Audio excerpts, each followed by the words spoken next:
y avait la présentation de l'étude de la Banque mondiale sur la compétitivité logistique. Et alors ça m'a un petit peu interpellé en disant, en passant le film de toute cette évolution du secteur et de dire quand même, c'est merveilleux ce qui a été accompli. On a fait quand même une évolution énorme et bien sûr il reste encore beaucoup de choses. En tout cas, pour ma part, je dirais que ce secteur reste un secteur très dynamique, passionnant, porteur et aussi au cœur des stratégies de l'entreprise. Ceci dit, le contexte actuel nous interpelle parce que nous devons faire face à beaucoup de défis.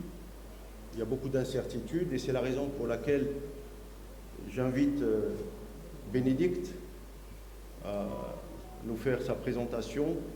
Bénédicte, si tu veux bien te présenter. Et aussi, je fais appel à Jean-Michel Garnieri,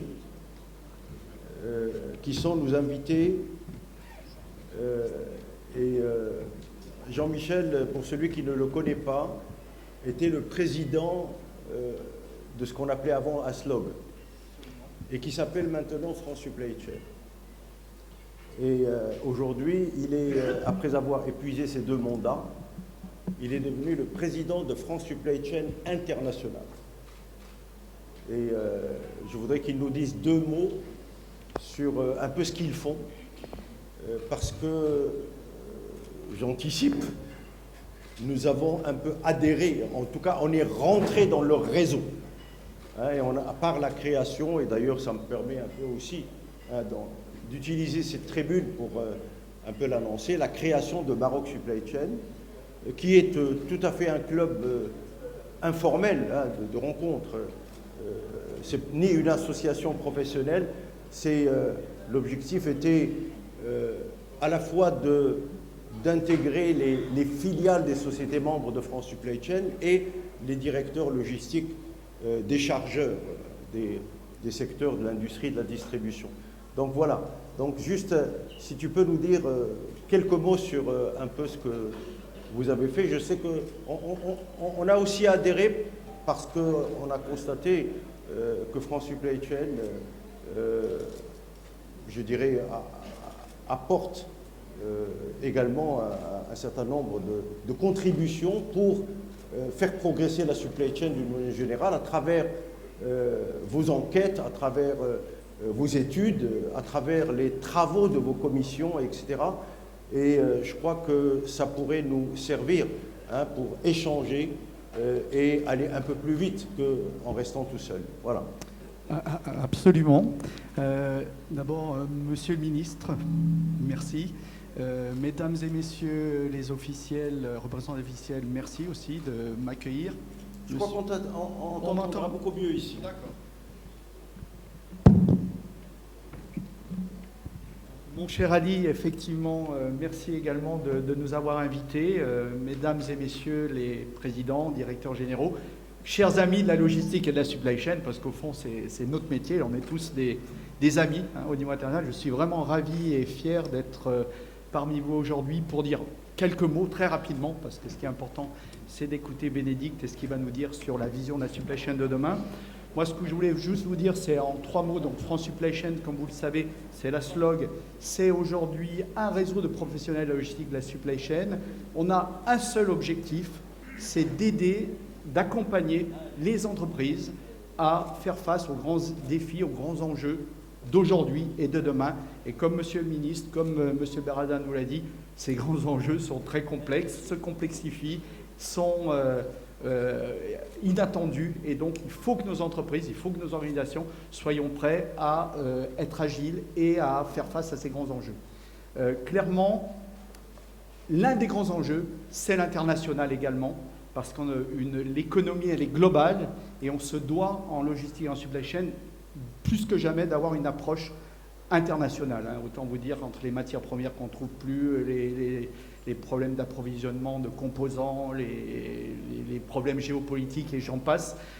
On ne peut plus avoir une vision nationale de ce sujet-là. Et pour ce faire, nous avons décidé, en fait, nous sommes un peu l'impulsion d'un réseau international. Hein, je veux dire, France Supply Chain est juste là pour organiser ce réseau. Donc nous avons décidé de développer un grand réseau international de professionnels de la logistique et supply chain, clairement dans le but d'échanger les bonnes pratiques nationales et internationales de chaque pays, de promouvoir aussi les échanges entre les institutions et les entreprises, d'identifier les grandes problématiques du moment et à venir, encourager l'émergence et l'implémentation de solutions nouvelles par rapport à ces problématiques nouvelles. Voilà, c'est clairement ça l'objectif de ce réseau. C'est un réseau de professionnels qui vont mettre en commun leur savoir, leur vision au niveau des problématiques logistiques et supply chain. Pour gérer ce réseau, nous avons donc mis aujourd'hui, on a créé un steering committee, donc un organisme de gouvernance, et j'ai vraiment la chance d'avoir autour de moi des grands acteurs, des grandes entreprises internationales, voilà, qui nous accompagnent pour pouvoir développer ce réseau. Et en quelques mots, ce qui est important, c'est où il en est, ce réseau. Donc ce réseau a 2 ans. Je suis aussi très fier de vous dire que le premier club que nous avons créé, c'est le club que nous avons créé avec Monsieur Berada, avec Ali Berada, donc le Maroc, Casablanca. Ça a été le premier club qui a été créé. Alors j'ai un pointeur, non, on va pas. Voilà, donc comme vous pouvez le voir. Aujourd'hui, donc, dans les points rouges existants, ce sont déjà les clubs qui fonctionnent. Donc vous voyez qu'il y en a 3 en Amérique du Nord, on en a 3 sur le continent africain, on n'en a que 2 pour l'instant sur le continent européen, parce qu'on avait décidé de traiter l'Europe un petit peu plus tard. Et puis on commence à avoir aussi également des clubs qui fonctionnent en Asie. Les points bleus sont les pays, les villes dans lesquelles on va s'installer, on va créer ces clubs à horizon 2024. Et donc, lorsque ce réseau de professionnels sera créé, l'objectif, c'est vraiment que tous ces gens puissent, je dirais, avoir des relations entre eux pour échanger, pour aider, pour s'entraider dans les métiers de la logistique et de la supply chain. Voilà, donc et je suis vraiment très très fier de compter le Maroc, de compter Casablanca, de vous compter.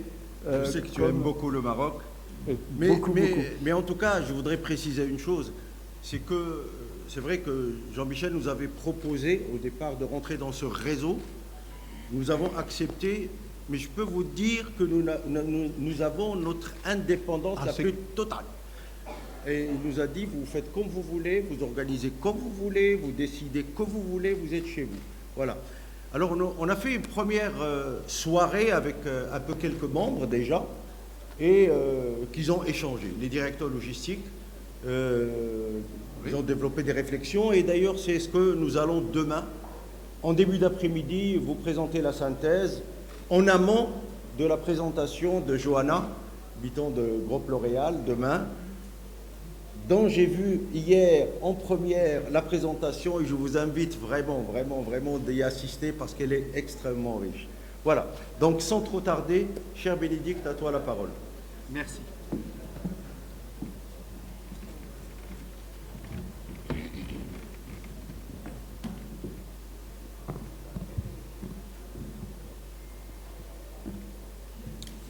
Bon, Monsieur le ministre, Mesdames, Messieurs, c'est un grand plaisir et honneur pour moi de partager ici quelques idées, quelques réflexions sur les tendances et les challenges, les défis de supply chain pour Alstom. En fait, il y a une petite histoire avant Jean-Michel. Donc, Jean-Michel m'a contacté il y a quelques semaines parce que j'étais aussi invité, parce que je prenais un nouveau rôle comme directeur logistique et planification chez Alstom. Et donc, j'avais une question assez rapidement, si je ne voulais pas participer à des réunions de France Supply Chain. Et donc, en fait, ce que je ne savais pas, qu'il me disait, il y a aussi un ticket d'entrée. Et donc, j'ai appris après que je devais venir ici à Casablanca pour faire une présentation. Donc, en fait, donc, j'ai aussi une histoire dans la logistique et achat. Avant, vous savez sans doute que Alstom a acheté Bombardier Transport il y a 1 an. Et moi, j'ai travaillé pendant une 30aine d'années dans l'équipe achat et logistique de Bombardier Transport. J'ai aussi eu le plaisir, dans le passé, de venir au Maroc et de développer des fournisseurs, surtout pour nos équipes et nos projets en France, des fournisseurs de câblage électrique, des armoires électriques et aussi des pièces composites.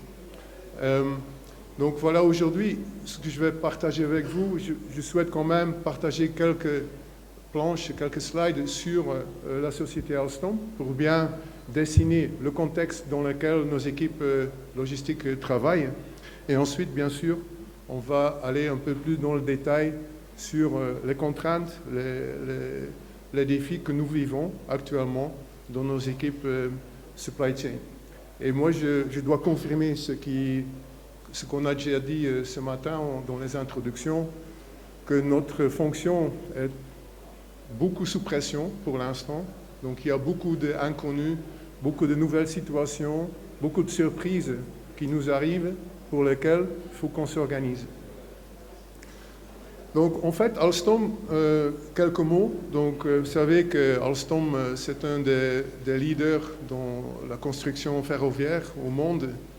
Et nous sommes capables de livrer tout un éventail de produits, donc des trains de grande vitesse, des intercities, des trains régionaux, des métros, des monorails, même le tramway qui passe ici devant la porte a été construit par notre société. Nous faisons partie aussi de sociétés qui peuvent offrir pour l'avenir des produits qui sont plus verts.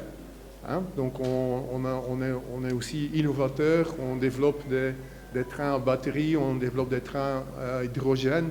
Donc nous voulons vraiment développer ces produits d'avenir. Je pense qu'on est bien positionné pour faire ça. Quelques chiffres clés. Donc nous avons fait un chiffre d'affaires dans l'année passée de 15 milliards d'euros. Notre carnet de commandes est de 81 milliards d'euros. Et nous avons gagné, malgré le fait que Alstom a racheté Bombardier, on a quand même conservé la confiance de nos clients et ça se témoigne dans la prise de nouvelles commandes de 19 milliards l'année dernière, donc qui est supérieur à notre chiffre d'affaires au-delà de ce que nous avions estimé. Donc, je vous montre ici quelques images. Donc, comme j'ai dit, on peut couvrir tout l'éventail des produits possibles en construction ferroviaire. Et nous sommes présents au niveau monde, dans tous les continents maintenant, parce que je dois quand même dire que l'acquisition d'Alstom de Bombardier Transport était quand même une chance qu'on n'a jamais eue de profiter de la complémentarité des présences géographiques. Donc maintenant, nous sommes vraiment très forts dans tous les continents, avec 74 000 personnes dans 70 pays. On peut couvrir, bien sûr, on peut profiter aussi de notre présence dans les différentes géographies pour optimiser nos coûts au niveau global.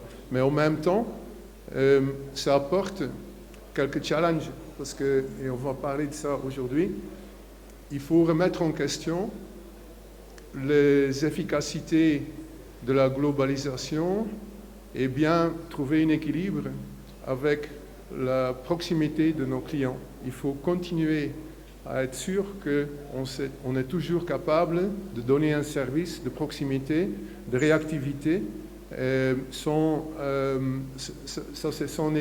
négociation. Donc vous voyez que nos sites, on est présent dans toutes les parties du monde, et donc aussi au Maroc en fait. Donc il y a une petite image que je peux développer un peu ici. Donc nous avons aussi un site à Fès que nous avons développé depuis une bonne dizaine d'années, surtout sur les activités de faisceaux de câbles, des sous-ensembles électriques, des armoires électriques. Et nous avons aussi décidé récemment, cette année, pour investir 10 millions d'euros pour développer aussi la compétence de fabrication des transformateurs pour les trains. Donc aussi, de nouveau, pour profiter de cette équipe très enthousiaste que nous avons à Fès, de développer encore d'autres compétences avec cette équipe pour pouvoir livrer sur tous nos projets en Europe. Donc voilà un peu comment on situe la société et aussi comment dans le pays de Baroque on est aussi présent. Et aussi, il faut savoir que la semaine prochaine, pour votre information, nous organisons une journée fournisseur à Rabat avec notre équipe achat, avec l'invitation aussi pour beaucoup de fournisseurs, peut-être qu'il y en a ici dans la salle, pour réfléchir ensemble comment mieux travailler ensemble et profiter de votre présence pour développer nos opérations, nos activités au Maroc. Donc voilà un peu le contexte dans lequel notre équipe achat supply chain travaille. Maintenant, je souhaite aller un peu plus dans le détail des challenges, des défis que nous avons dans l'équipe supply chain. L'équipe supply chain, aujourd'hui, chez Alstom Transport, nous avons 4500 employés. Nous traitons à peu près 8 milliards d'euros de matière par année. Et ça veut dire qu'il y a à peu près, bon, comme vous voyez, 2 millions de lignes de commande. Donc c'est une quantité énorme de transactions que nous devons gérer de façon de plus en plus efficace, avec aussi les moyens de digitalisation. Un de nos grands défis que nous avons pour l'instant, c'est d'intégrer les deux sociétés, en fait, Alstom Bombardier. Donc on a fait beaucoup de progrès déjà sur les 18 derniers mois. Mais un des grands challenges, c'est de nous mettre tous sur les mêmes systèmes informatiques. Et ce n'est pas une activité qu'on peut faire en quelques semaines, en quelques mois. C'est un projet de 3-4 années. Donc ça, c'est une de nos priorités qui va nous aider aussi à mieux gérer l'efficacité de nos chaînes logistiques. Donc, pour situer un peu l'équipe supply chain, donc, en fait, il faut comprendre un peu la chaîne de valeur. Donc, juste quelques mots. Donc, on se situe, bien sûr, en interface, en interaction avec beaucoup de fonctions au sein de l'entreprise, mais aussi avec des contacts intenses avec nos fournisseurs à l'externe de l'entreprise. Donc, il y a bien sûr toute une équipe d'ingénierie, de gestion de projet qui prépare les spécifications et ensuite, donc, on a une équipe achat qui va faire les contrats avec nos fournisseurs. Et une fois qu'on a fait ça, bien sûr, nos équipes logistiques embarquent dans l'aventure pour assurer que les marchandises sont bien suivies, l'avancement chez les fournisseurs et aussi les livraisons. Et finalement, donc, quand on reçoit la marchandise dans nos magasins ou directement dans la ligne de fabrication, il faut qu'on s'assure aussi qu'on livre la marchandise à nos opérations de la bonne manière. Le but, c'est que nos agents de fabrication, ils ne perdent pas de temps, par exemple, pour déballer des emballages, des conditionnements qui ne sont pas adaptés, qui sont même dangereux. Il faut viser vraiment l'efficacité dans chaque étape de value chain. Donc notre équipe regarde aussi la planification. Donc nous organisons la planification industrielle pour toutes nos opérations. Et cette planification est basée bien sûr sur une projection long terme qui est transformée dans une projection moyen terme en fonction de nos commandes. Et ensuite, nous transformons cette planification dans des appels de livraison, des planifications pour des matières de nos fournisseurs. Et c'est juste là que nous sommes en train aussi de faire une digitalisation de toutes ces interactions pour gagner en efficacité. Et je répète, là, le plus grand challenge que nous avons aujourd'hui, c'est d'intégrer les deux systèmes qu'on avait chez Alstom Transport et Bombardier dans un système unique. Quand on regarde un peu les challenges, et on va aller dans plus de détails dans les prochains slides, mais il faut d'abord comprendre aussi, pour notre métier ferroviaire, dans la construction ferroviaire, dans notre industrie, quelles sont les tendances qui nous impactent. Vous pouvez lire, je pense que rien ne va vous surprendre, mais il faut quand même être conscient, et nous tous, je pense, tout ce que nous avons vécu les 2-3 dernières années, il y a eu, après coup, c'est toujours facile à faire des conclusions ou tirer des conclusions, mais il y a quand même certaines situations qu'on aurait pu anticiper. Et moi, je dois partager, je dois témoigner une expérience que j'avais moi-même. Je pense il y a 4-5 années, j'étais dans un de nos magasins, dans une de nos usines, à Plattsburgh, dans l'État de New York, aux États-Unis. Et on faisait une visite, on discute avec les magasiniers, les opérateurs, comment on peut faire des progrès, etc. Et j'avais une question, il y avait un grand conteneur, des grands conteneurs, multiples dans le magasin, conteneur de 20 mètres de long, 4 mètres de largeur. Et dans ce conteneur, on avait donc des livraisons de la Chine. Et on avait là donc une structure en aluminium mécano-soudé avec des profilés extrudés que nous pouvons seulement acheter en Chine parce que c'est là qu'on a seulement les plus grandes presses du monde avec qui peuvent extruder des dimensions qui sont très intéressantes pour nous, pour la construction de nos chaudrons. Et je posais la question, mais cet emballage, donc il y avait une ossature spéciale qui était conçue pour transporter ces structures sur 8000 km. Qu'est-ce qu'on fait avec cet emballage après, cette ossature? On le jette. Je dis, mais comment c'est possible? Oui, c'est plus économiquement, plus rentable de jeter et on continue à acheter de l'autre côté du monde parce que économiquement, on y gagne. Mais ça fait quand même réfléchir. Il y a quelque chose qui n'est pas correct à long terme parce que maintenant on le voit, les coûts de transport augmentent pour des raisons diverses. Mais quand on pense à l'écologie que nous voulons penser aussi, le green environment, donc l'environnement, je pense que ce n'est pas la bonne adéquation. Donc il faut repenser ça. Et maintenant on repense parce qu'on est contrainte. On trouve quelques surprises aussi dans les transports maintenant. Il y a des bateaux qui sont en attente dans les ports en Chine, même en Europe. On ne peut pas décharger les bateaux à temps parce qu'on n'a pas suffisamment de mètres de quai pour décharger les bateaux. Donc il y a des files d'attente d'1 semaine ou 2 semaines. Ça veut dire quoi? Je pense, et maintenant nous pensons à ça, bien sûr, que nous devons diversifier notre panel fournisseur de façon plus globale. Ça veut dire, est-ce qu'il est logique qu'on doit acheter des profilés extrudés aux États-Unis? Je suis aux États-Unis, j'achète en Chine. Est-ce que c'est logique ça?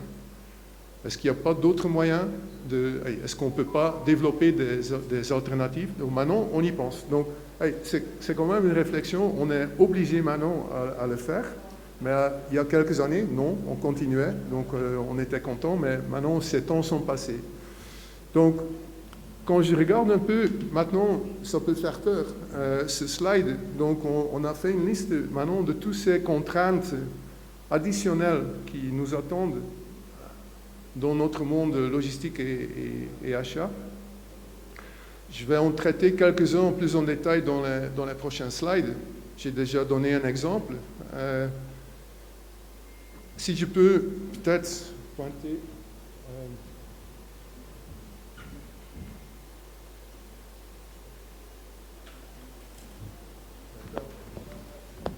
peu importe. Donc, Attends, je vais retourner. Une des challenges que nous avons aussi aujourd'hui, vous voyez ça en bas de la page à droite, Competences, Skill Enhancement, donc le développement de nos compétences. Et lié à ça, à gauche, dans la colonne à gauche, vous voyez la rétention de nos gens, l'engagement de notre personnel. C'est un très grand défi aujourd'hui. Nous engageons, nous recrutons chaque année, encore cette année, entre 6 000 et 7 000 personnes. Nous allons recruter au niveau global. Nous en perdons trop. Dans la prochaine année, dans la première année, sur les 3 premières années, nous sommes en train de mesurer ça. Il y a pas mal de gens qui changent. On voit beaucoup de gens dans notre jeunesse qui entrent dans la société, qui ont des autres attentes qu'il faut mieux comprendre. Il y a aussi une complexité maintenant. On demande à nos gens de retourner au bureau. Ils ont eu l'habitude, pendant 2-3 années, de travailler beaucoup à la maison. Il y en a pas mal qui souhaitent garder un équilibre, rester quelques jours à la maison, venir au bureau les autres journées, et il faut qu'on soit conscient de ça. Donc on est aussi en train de réfléchir avec nos équipes ressources humaines, comment pouvons-nous offrir, suite à tout ce que nous avons vécu les dernières années, nous devons penser à un autre environnement de notre personnel, comment on les traiter, comment on peut leur donner un peu plus de marge de manœuvre dans la vie familiale, la balance vie familiale et en travaillant à la maison. Je pense qu'il y a des bonnes solutions qu'il faut qu'on conserve aussi. De l'autre côté, nous voyons les compétences. Il y a des compétences clés dont nous avons besoin. Je parle par exemple de compétences sur les procédés spéciaux, la soudure, le collage, la peinture. Nous faisons tout ça dans nos usines d'assemblage. Et nous avons vécu pas mal de mobilité de ce genre de spécialistes, en fait, en manufacturière. Et un de nos challenges, et il y a d'ailleurs une conférence avec tout le management à ce moment-ci, les 2 derniers jours, pour réfléchir comment pouvons-nous conserver, développer ces compétences clés, puisque sans ces compétences, on peut bloquer la chaîne de fabrication. On a eu, par exemple, les 2-3 dernières années, une pénurie qu'on n'avait jamais vue de soudeurs dans nos usines en Europe de l'Est. Et donc là, il faut qu'on en tire les leçons, qu'on anticipe mieux, qu'on dédouble certaines usines, qu'on massifie pas trop pour pouvoir avoir accès à des bases de personnel qu'on peut former et qu'on peut garder. Et donc, c'est très, très important ça. Bon, ensuite, je souhaite aller un peu plus dans le détail en quelques de ces défis. Vous ne serez pas surpris. Premièrement, donc la volatilité économique dans notre chaîne de valeur. Donc, à gauche, vous voyez un extrait qu'on a fait il y a quelques mois de l'évolution du prix des matières premières. Donc, bon, vous êtes tous informés, bien sûr, quelle volatilité nous subissons. Il y a certaines commodités, ça se calme un peu, mais quand même, ça reste très, très difficile à gérer. Donc, ça veut dire pour nous, nous devons repenser dans nos discussions commerciales avec nos clients, avec nos fournisseurs, comment ajuster, comment pouvons-nous partager les risques. Parce qu'on a eu l'habitude, les 20 dernières années, de plus en plus d'évoluer vers des contrats à prix ferme sur quelques années, 2 années. Après, on tirait nos 3 ans, 4 ans. Parfois, on avait fait des contrats de 4 ans prix ferme. On ne peut plus faire ça. Donc, il faut qu'on repense ensemble avec nos partenaires dans la chaîne de valeur comment partager ces risques avec des formules de révision, de gestion des risques. Aussi, il faut qu'on pense à planifier plus long terme. Nous sommes obligés aujourd'hui de planifier plus long terme et de donner aussi une sécurisation, par exemple, à nos fournisseurs sur une période plus long terme. L'autre point sur lequel je souhaite partager quelques idées, quelques réflexions, la disponibilité des matières. La pénurie de certaines matières premières, la pénurie de certains composants nous touche beaucoup, surtout les composants électroniques, Nous avons monté une cellule de crise avec une présence multifonctionnelle, ingénierie, achat, logistique, pour comprendre la demande plus en détail, quels sont les composants qui peuvent tomber en pénurie, et nous ne le savons pas parce que nos systèmes, ça c'est aussi une leçon qu'on apprend, nos systèmes informatiques gèrent le bill de matière à niveau 1, mais les composants qui tombent en pénurie, ils sont à rang 2, 3, 4, donc c'est là qu'on doit faire beaucoup de boulot maintenant, c'est ce qu'on fait pour comprendre ces demandes et aussi de voir plus en détail avec nos fournisseurs comment on peut éviter les pénuries. Nous contactons aussi les fournisseurs rang 3, 4 nous-mêmes pour supporter nos fournisseurs. Nous examinons des alternatives avec nos bureaux d'études. Nous examinons aussi avec nos équipes de fabrication pour monter certains équipements plus loin dans le planning, au plus tard dans le planning, afin de livrer toujours à temps à nos clients finaux. Je vous ai déjà parlé de la congestion des bateaux, donc là ça donne une image, surtout en Chine, ça c'est une image d'il y a quelques semaines, mais j'ai appris aussi récemment, c'était la semaine dernière, on commence aussi à avoir des bouchons en Europe pour décharger les bateaux. Et donc, suite à ça, bon, encore une fois, il faut qu'on rééquilibre, il faut en tirer les leçons. Moi, je ne dis pas qu'il ne faut plus aller acheter en Chine, mais il faut mieux équilibrer les flux et les achats dans les différentes régions du monde. Et un exemple, j'insiste sur nos amis du site Alstom à Fès. Ça, c'est un très bel exemple. Donc, cette équipe a été mise en compétition aussi avec nos équipes en Inde. Et donc, aujourd'hui, on voit que Alstom Fès, il livre surtout, principalement en Europe, avec des temps de livraison entre 3 jours et 1 semaine. Ça dépend s'ils doivent livrer dans l'est on a aussi un site dans l'est de l'Allemagne, ça prend un peu plus de temps. Mais sinon, donc l'accès est assez facile et bien sûr, on gagne en efficacité, en réactivité par rapport à des livraisons qui viennent de l'Inde ou de Chine. Donc là, on a pu déjà bien équilibrer nos stratégies. Il faut bien sûr continuer à réfléchir, ça fait partie de nos objectifs aussi, de gérer nos inventaires au bon niveau. Je ne vais pas aller dans le détail, mais les contraintes qu'on a pour l'instant nous mènent bien sûr à prendre un peu le chemin inverse et de prendre plus de stocks pour certains composants. On a pris et on veut prendre des stocks sur des différents mois, même quelques années pour certains composants électroniques. Nous prenons 1 année, 2 années de stock.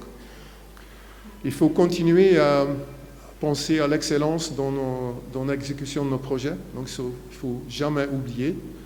Vous avez vu qu'on a un backlog, un carnet de commandes de 80 milliards d'euros. Donc, on ne peut pas prendre aucun compromis. Ce n'est pas négociable. Il faut qu'on continue à supporter l'exécution de nos projets et qu'on y investit comme on a fait avant, même davantage, pour finalement donner satisfaction à notre client.